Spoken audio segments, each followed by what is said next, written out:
बड़ी खबर का रुख करेंगे। तालिबान का एक और बड़े प्रांत पर कब्जा हो गया है। अफगानिस्तान की 7वीं प्रांतीय राजधानी पर तालिबान ने कर लिया है कब्जा। तालिबान ने 7वें बड़े शहर फराह पर भी कब्जा कर लिया है। फराह हेडक्वार्टर के बाहर तालिबान के लड़ाकों की पोस्टिंग कर दी गई है। ये 7वां बड़ा शहर है फराह, जो कि अब तालिबान के कब्जे में आ चुका है। तालिबान लगातार आगे बढ़ता हुआ नजर आ रहा है और पिछले कुछ दिनों में जो अहम डेवलपमेंट हुए हैं वो साफ तौर पर ये शंका पैदा करते हैं कि आने वाले वक्त में कहीं पूरे अफगानिस्तान पर तालिबान का कब्जा ना हो जाए। तो तालिबान का बढ़ता आतंक क्या कहानी कह रहा है, ये जरा हम आपको बताते हैं। ये देखिए, अफगानिस्तान का मैप हमारे सामने आ गया और अब इस वक्त क्या स्थिति है, ये इस नक्शे के जरिए हम आपको बताने की कोशिश करते हैं। दरअसल तालिबान का आतंक लगातार बढ़ता जा रहा है। तालिबान पैर पसारता जा रहा है। 80% हिस्से पर तालिबान का कब्जा हो चुका है। ये जो लाल रंग आप देख रहे हैं, ये तमाम वो इलाके हैं जहां पर तालिबान कब्जा कर चुका है। तालिबान का नियंत्रण हो गया है। इन तमाम इलाकों पर एक तरह से तालिबान की सत्ता स्थापित हो गई है। आप ये कह सकते हैं यहां पर उसने कड़े, क्रूर, बर्बर कानून लागू कर दिए हैं। इसके अलावा नीले रंग से जो इलाके आप देख रहे हैं, ये सिर्फ अफगान सरकार के नियंत्रण वाले इलाके हैं। आप देखिए नीले रंग वाले इलाके कितने कम हैं और लाल रंग वाले कितने ज्यादा हो गए हैं। और जो बाकी रंग आपको नजर आ रहा है अफगानिस्तान के इस नक्शे में, वो ऐसे इलाके हैं जहां पर अभी भी तालिबान और अफगान फोर्सेस के बीच जंग छिड़ी हुई है। तो ये है हकीकत। 80% इलाके इस वक्त तालिबान के कब्जे में आ चुके हैं। अश्वनी सिवाच साहब, ये नक्शा और ये नक्शे का लाल रंग ये तो साफ जाहिर कर रहा है कि अब वो दिन दूर नहीं जब पूरे अफगानिस्तान पर तालिबान का कब्जा हो जाएगा। ये आशंका और ज्यादा प्रबल होती हुई नजर आ रही है।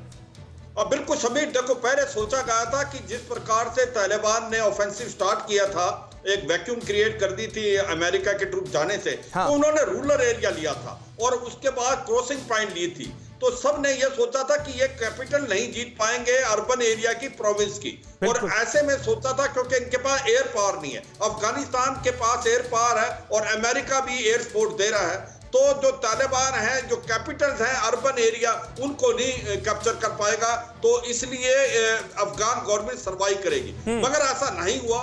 ये लास्ट अभी करीब 72 घंटे के अंदर जो 6 प्रोविंस की कैपिटल जीतनी है, वो एक बहुत बड़ा सेटबैक है अफगान गवर्नमेंट के लिए। और अगर मजार शरीफ चला जाता है तो मुझे लगता है कि अफगान गवर्नमेंट की उल्टी गिनती शुरू हो गई है। और वैसे में रोक नहीं पाएंगे क्योंकि जिस प्रकार से एयर स्ट्राइक का इस्तेमाल किया जा रहा है वो अभी इतनी सक्सेसफुल नहीं हो रही है। और स्पेशली ये जो अफगान गवर्नमेंट है वो चौक हो गई है। तालिबान ने अपनी स्ट्रैटेजी चेंज कर दी है।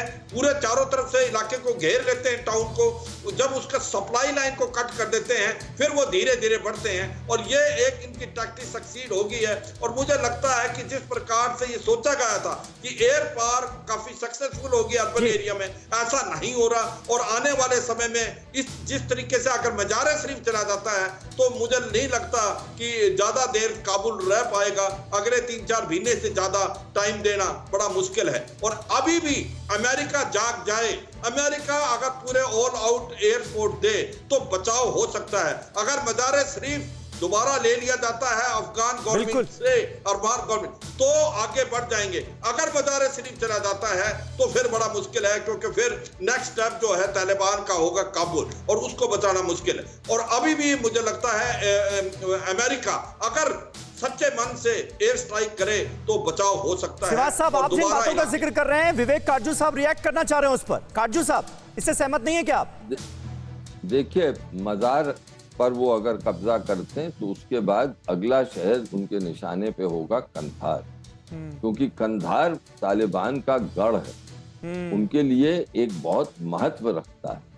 उनकी शुरुआत कंधार से हुई, फिर वो हेरात को अपने गिरफ्त में लेने की कोशिश करेंगे।